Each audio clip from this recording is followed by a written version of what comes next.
সম্মানিত দর্শক শ্রোতা মণ্ডলী, আমি আপনাদেরকে স্বাগত জানাচ্ছি আমার আরও একটি ক্ষুদ্র প্রয়াস।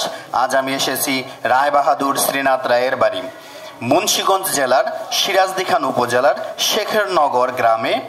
প্রায় 200 বছরের পুরনো বাড়ি রায়বাহাদুর শ্রীনাথ রায়ের বাড়ি।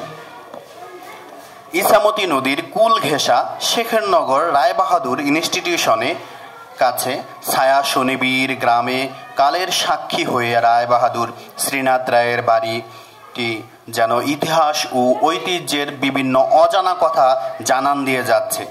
বর্গাকৃতির নকশার রায়ের বাড়ির দ্বিতল দালান ঘরের দৈর্ঘ্য 40 ফুট এবং প্রস্থ 20 ফুট। দ্বিতল ভবনের উত্তর পশ্চিম ও দক্ষিণ পাশে 20 ফুট দৈর্ঘ্য ও 15 ফুট প্রস্থের একতলা বিশিষ্ট আরও 3টি ভবন রয়েছে। রায়বাহাদুর শ্রীনাথ রায়ের বাড়ির পূর্ব ও দক্ষিণ দিকে আছে 2টি শান বাঁধানো ঘাটের পুকুর।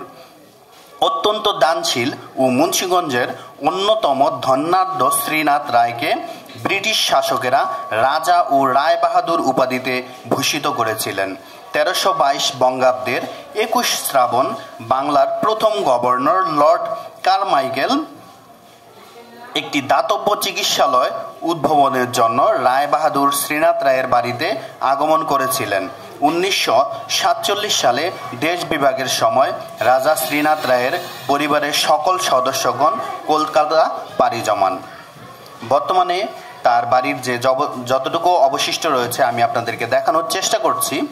শেখরনগর স্কুলের প্রতিষ্ঠাতা রাজা শ্রীনাথ রায় দেশ বিভাগের পূর্বে রায় পরিবার ছিল বাংলাদেশের 2টি ধনকুবেরের পরিবারের মধ্যে একটি।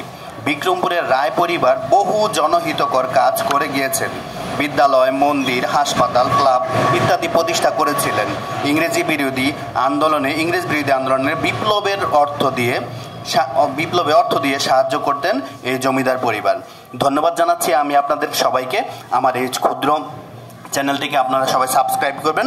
আমার চ্যানেলের নাম হচ্ছে বিডি রমেন কেডি। ধন্যবাদ সবাইকে। আমি ইতিহাস ঐতিহ্য তুলে ধরার চেষ্টা করি।